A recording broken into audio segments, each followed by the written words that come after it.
Mercredi, là, on a voté à Bino, merci aux élèves de cette saison, on a Bino pour la première fois dans la journal, il y a peu pour la première merci, la fidélité que confiance, pour continuer à causer à Nango, la journal, la Bino tout pour la journal pour la Premier ministre, Madame Judith Soumina Touloukaye, à Koma qui m'a mercredi 25 juin, Kuna Namboka ya Japon à Tokyo, wapi epai ayaki ko répondre na invitation ya gouvernement nippon pour na renforcement ya ba relation entre République démocratique du Congo na Japon. Et bien tawo masolo tali seni pour notre samedi délégation ya agence nationale de gestion des élections ya Tchad bango bazo ko ba mission la bango awa na République démocratique du Congo près ya seni na cadre ya un échange technique rythme opinion Stéphane Skande bazaki na compte infoninga.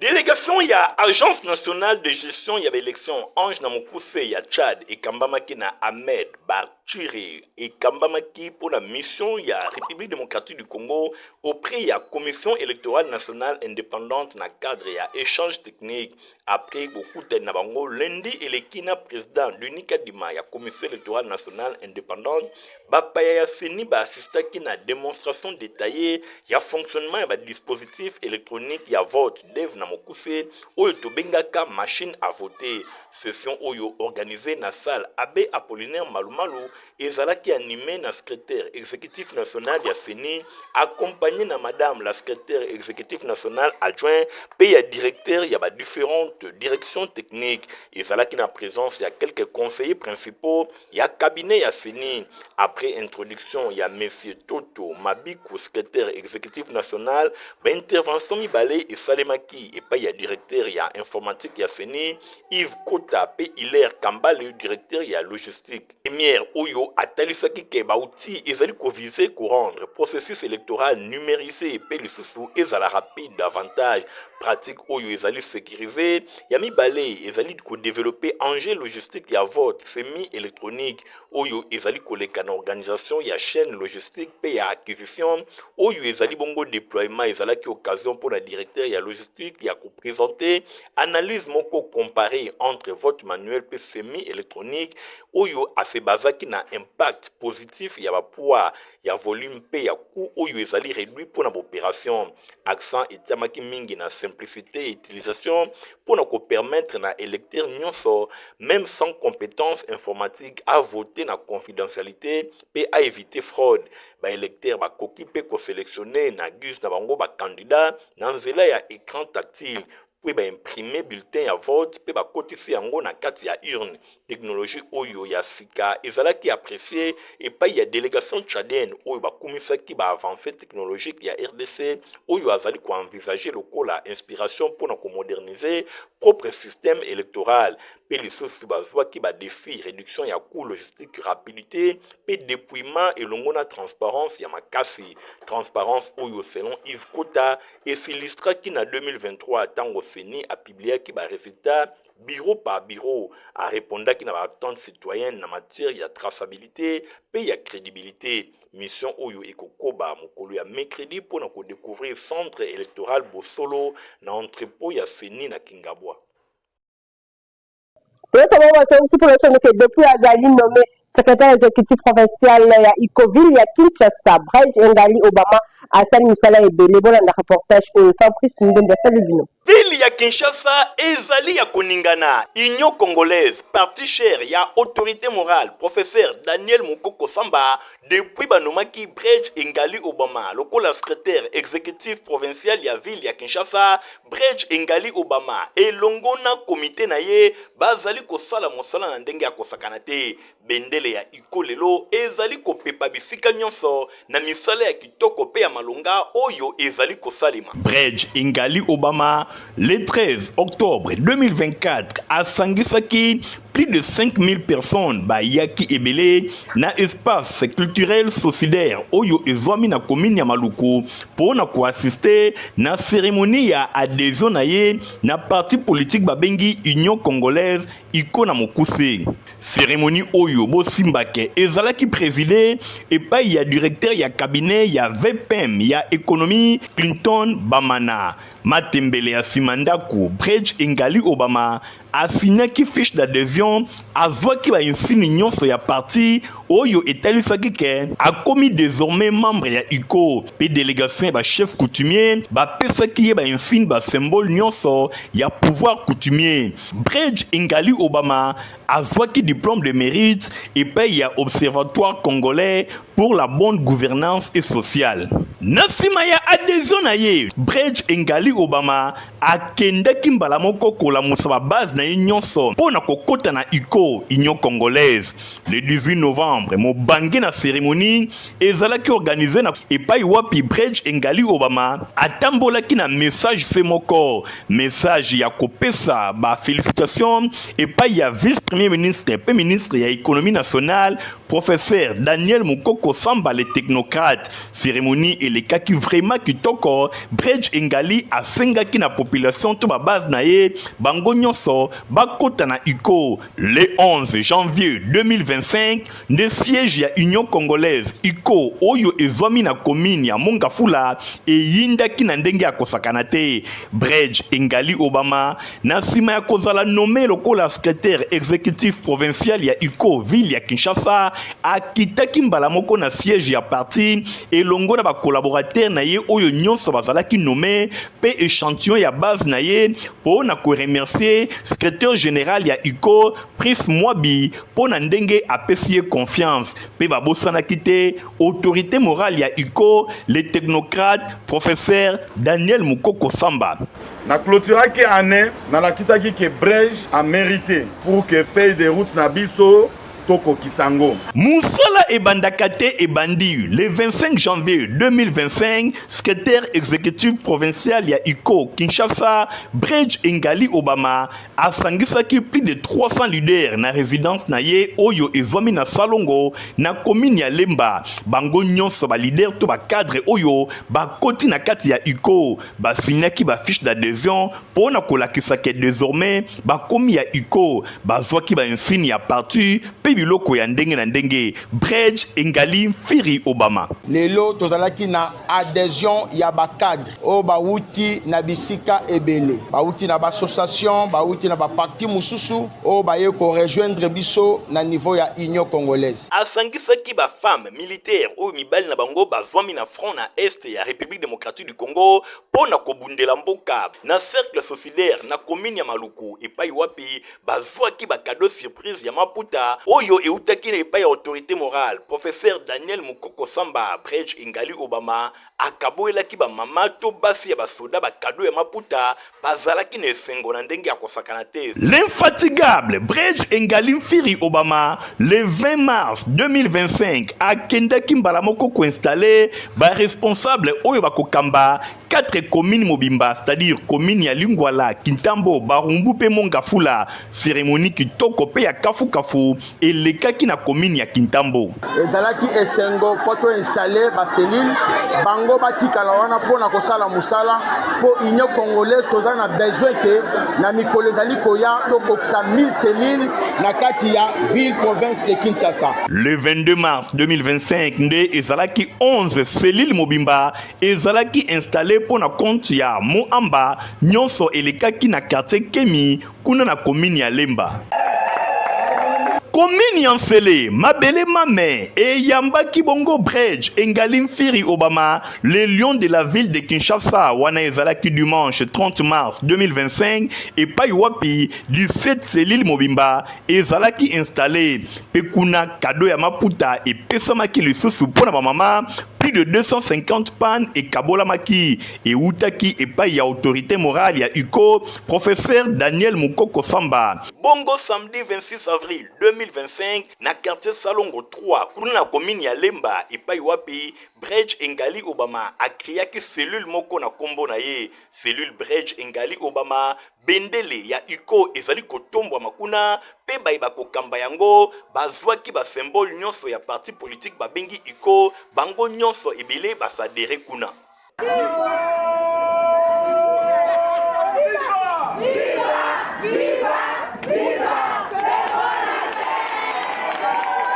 Toyota ngoma sele telefone sese pona kusema kena kwa kabila eza na bana ba policier ebele ba koma na bango ba kulu na ye ba ke ba tsaki bango maboko na autre ya major Omer Kadima commandant ya Kabila héritier mapinde mibate.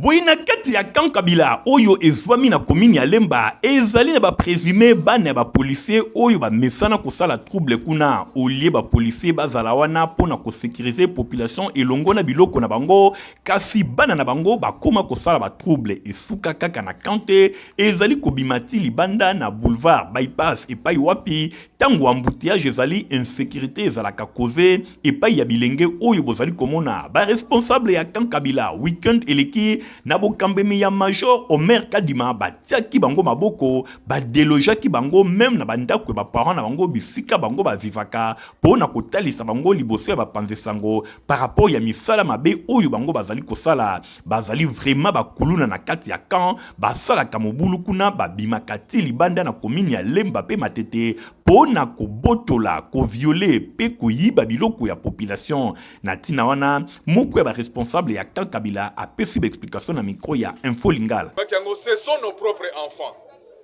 Maman, to papa oyo azali ko loger kuluna na kati ya ndako na ye na kati ya camp et que aye ko dénoncer était devant les chefs. Soki tozuye na ye na ba para na ye ba kozala libanda. Weza interpellation. Alors bana camp ba para ba camp bazwa conscience parce que les chefs azola la te. Alors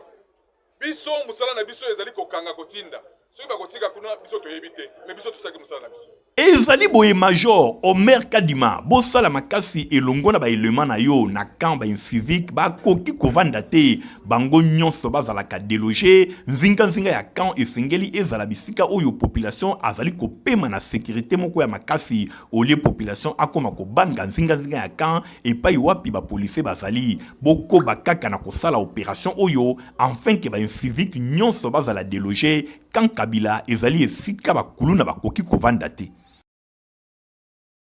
Nangamu la religion de 5e église du Christ, scientiste de Kalamou, Bazak a organisé conférence publique sur la science chrétienne. Natem, vous connaîtrez la vérité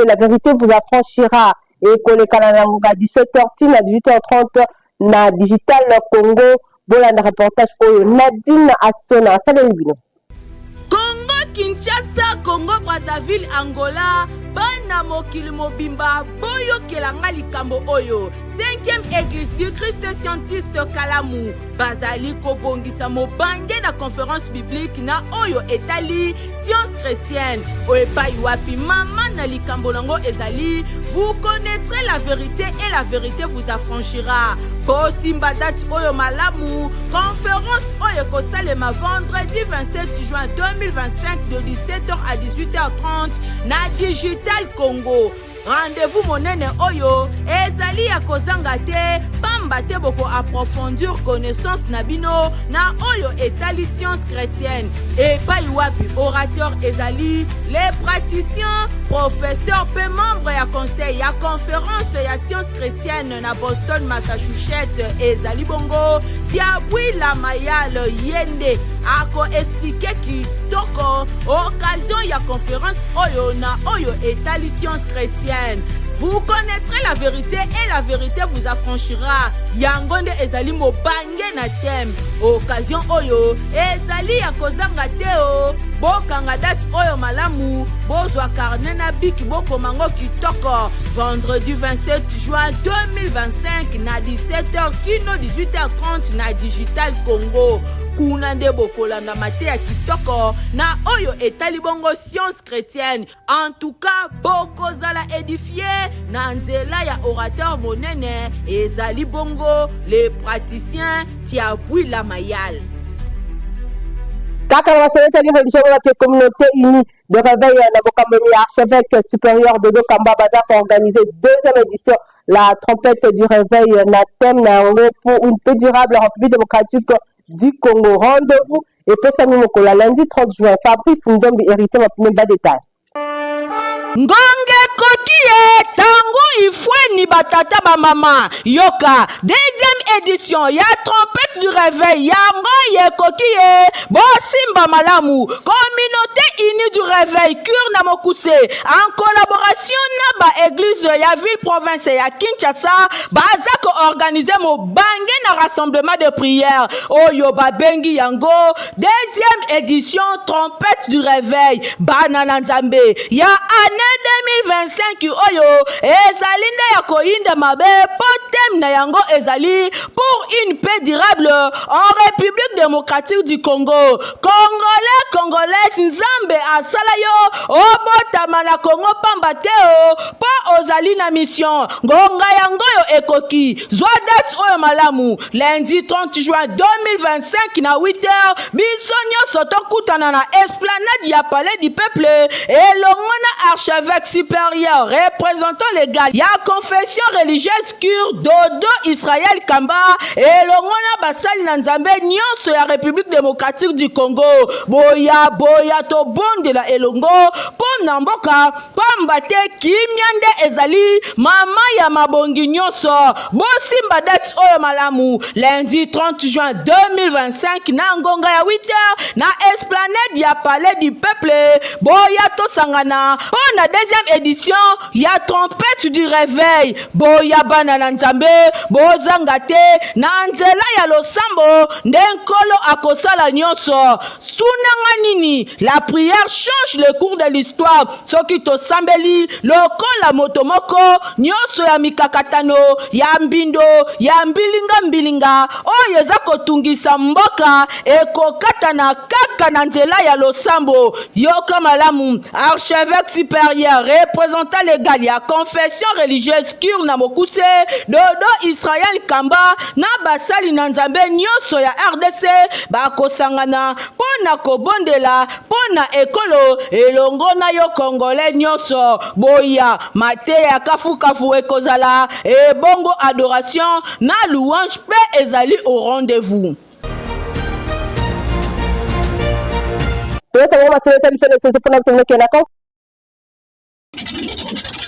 Na République démocratique du Congo oyo soki nanu voyage na yote kokanisa kutu te ke esi osilisi komona po moko elekaka na Congo ezande suka na bimangu balenye oyo boza komona boye babengaka yango dakadaka kasi okokamwa pe okotuna ngai po na nini dakadaka kombo yango neti lipasa ya mashini madoda papier yokana nuso oyo omoni esika kombo ya dakadaka euta son ya moteur nango soki eza kotambola esalaka kaka dakadaka oza awa na province ya Mai Ndombe dakadaka ezokende nyoki bozwa sikoyo bakondition engaye oyo eza kosenga tolamusa ya Marie Misamu abelela yesu ywe po kedi na kedi tala moteur etambolaka en grande partie na mai basokaka yango nde mai nesika ndenge misusu ezwaka mazout to pe essence yango nde mai elekaka wa mingi modele baza kosoka yango mai pardon chamo amela na ye mai me ya kosa banzete oyo esangana na mabende boye baza kosalisa mouvement ya yaka boye zonga telemisa moke ningisa kuna nde yango gouverner to volant nango sikoyo tala commandant de bord yeyo avandi na fenêtre ye miso ezalaka se libanda kasi maboko abalolaka ya gouverner na kati botala singa ona fenêtre nde esika sapuyaka na système ya baresi ya 207 ndenge bakoma komi diembika bakorde na baportière basilisa babiro de soki pe babiro 5 mayele kasi bo imagine corde oyo kanangi ekatani modèle commandant de bord akobeta mama na kilbit nebale kasi lokola bayebi na bango mai nde peut-être kobikisa ye kasi pasi ekozala soki akweleli bapirogue boza komona mipanzi kote oyo na likolo batu bavandi sans inquiétude likama ezolobela bango atelo kote oyo mopanzi kwanga eza koliama sans plaignant neti mboka mokonzi azalaka te basi na mibali me baza koyokisa kwanga nzoto pasi po modele baza konyema yango pardon bolukela yango kombo bamisusu kote oyo bazolamba na bango sans problème na bambabola na kati awa bozozwa sikoyo kumanima veut dire nzongo inene RDC nanu tomoni makambo te boye tomituni babalenir ya modele oyo nani yango apesaka yango nzela etambola tranquillement na babibale boye ata condition moko ya kovoyage ne bale eza kutu rempli awa te tokamwe modele bato oyo basakanaka na bavi ya bato lelo na République démocratique du Congo baaccident ya bibale ekoma neti je moke soki tolobi tokonte nombre ya bato esi bakufi na bamasuwa na bibale tokosilisa kotanga ntina 2023 jour ya baélection po baleki tellement ebele tosengisi na tata ministre ya transport pe baautorité maritime balamuka pe batala na lombango situation oyo ndenge population baza kokufa na bamasuwa ezanga ntina boye eza kotambola bibale po bozwa nanu baleniere ya boye daka etonda se bachevron na batol epanzalela bino na kati ebale bino nyonso mitrai.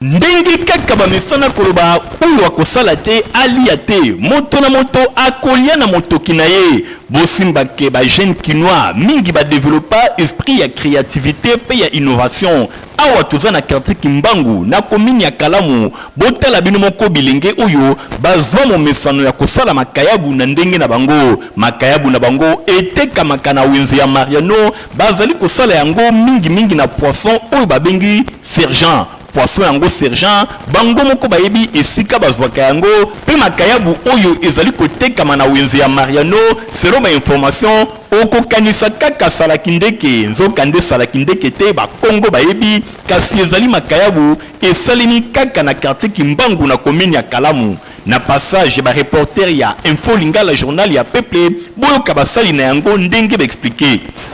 biso tosalaka Thomson to komsongo likayabu eza Thomson mususu eza na bakombo nango oyo biso tozosala eza Thomson ya sergent to benga yango sergent ndenge za bongo eza Thomson biso tozwaka yango to pasoli yango to tie yango mungwa to komisa yango likayabu bongo tongo tozongo to tsango mungwa tozwaka yango babombi yango na bassin otie yango na basso bombi yango soko ebeta ata 3 jours ata moi quelques jours yango na ekomaka likayabu elongwe Thomson ekomi likayabu yango no mona ka to sala yango bongo pona ko ekoma likayabu ezaki Thomson pe koma likayabu tozwaka yango batie yango na bassin ko bomba yango 3 jours 3 jours ata 4 jours ko bomba yango ekoma likayabu sima nango tango okobimisa yango ekomi da likayabu tango okobimisa yango kotsango na moyi makasi te tango moyi moko bwa ndengona okomona ngo ka yo moko ekoma kitoko okolia yango okolia yango pe na biloko ebele okolia yango na matembele na madesu na fumbwa na biloko nyonso makasa pe na tokeleka kitoko na fufu bosimbake makayabu oyo balobi eza na seben moko ya makasi poisson oyo ezali kobimisa likayabu yango babengi yango sergent kasi soki batie bilenge ya boye maboko bakoki pe kosala yango na quantité ebele population akoki kolia kasi manque ya bamoyen bandeko oyo bazali limité. Pour la construction traditionnelle religieux du centre évangélique La Parole Éternelle qui déjà séminaire na bango oyo badaki bongo le 25 et qu'on a clôturé le 27 juin na stade Vélodrome ya Kitambo na ngonga ya 16h boyo ebele na campagne monene évangélisation oyo na dinasona ba détail.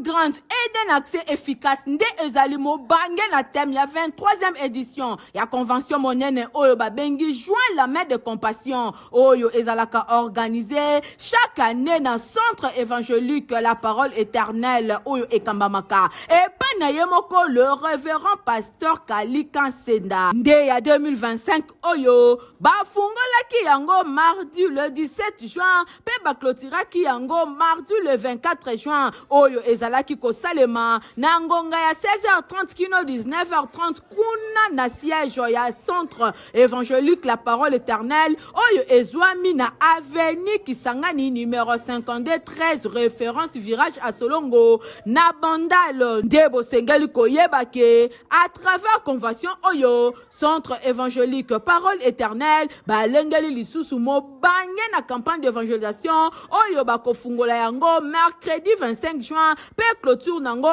ekosalema vendredi 27 juin kuna na stade Vélodrome na ngonga ya 16h. Bana na nzambe boya ebele na campagne d'évangélisation oyo epai wapi basali na nzambe ya nguya bako défilé pona kote ya liloba na bomoi. Tomoni bongo pasteur Bernard Fwamba ya Lubumbashi, tomoni pe pasteur Gilan Lunkunku, tozana apôtre Roland Dalo pe oti ya milulu ezali ye moko révérend pasteur Kalika Senda. Bana na nzambe boya ebele na joint de compassion oyo po ba prière ya kafu kafu ezali kosalema pamba te toyebi biso nyonso que la prière change le cours de l'histoire. Tata mama elenge mwasi yo moto vandi na lukunga na funa na changu pe na mo amba boya kosangana elongo na bana nyonso la borne bandalungwa kosambela nzambe po azali kosala na ndenge ya kosakana te ngana kozala ebongo yo kozanga te o.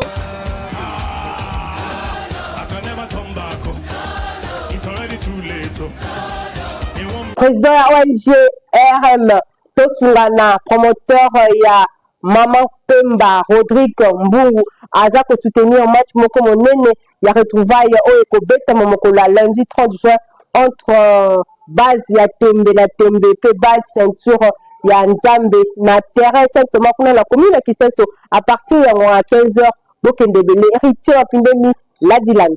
Ya tona maman événement makasi koleka le 30 juin tobeta sélection ya match Rodrigue Mbungu asorganisé que le 30 juin Tembe na Tembe tobeta na biso ya Tonder to travail mamunuso ya normal la tomato kiti Rodrigue Mbungu achema kamutu anje mamoto achema mamutu anje le 30 jours tozana mais respect l'idée nzamba zo lokumu po na pesa ko derrière l'idée mais moi na yo Rodrigue Mbungu achema mongo na anje ya tobeta beta mambango po sala moi bien le 30 juin ezama mon abso événement ezaka moko ya Rodrigue Mbungu erata tomato kiti toza ana mozi l'idée na joie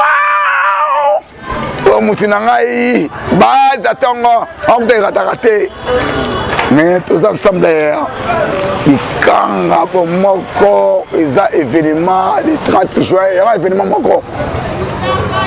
ato bato kiti tokangi ya bandako le match déjà likolo au moins na musika ya toza ensemble nzamba zwaka lokumu ndenge ebisanga ike na ebisa oke nzamba zwaka lokumu na seya na sepeli nzamba zwaka lokumu ensuite na sepeli ya c'est pour fêter poto wala wapo na bana bimeza protiva pipo mukolo ko komela ngo pisaka santé ya kitoko. Protivap encore et toujours. Oyo mama bituna tuna aye bakate tirero apesa mwana ye bire. Ebe na santé kitoko boye. Olesaka nini? Aliaka Protivap. Soka ba mama nyonso batimbe ya Protivap poto kitoko pona ba bébé pro. Mama soma ye. Mwana na ngai depuis abanda kolia akoli boye. Aliaka kaka Protivap. Protivap.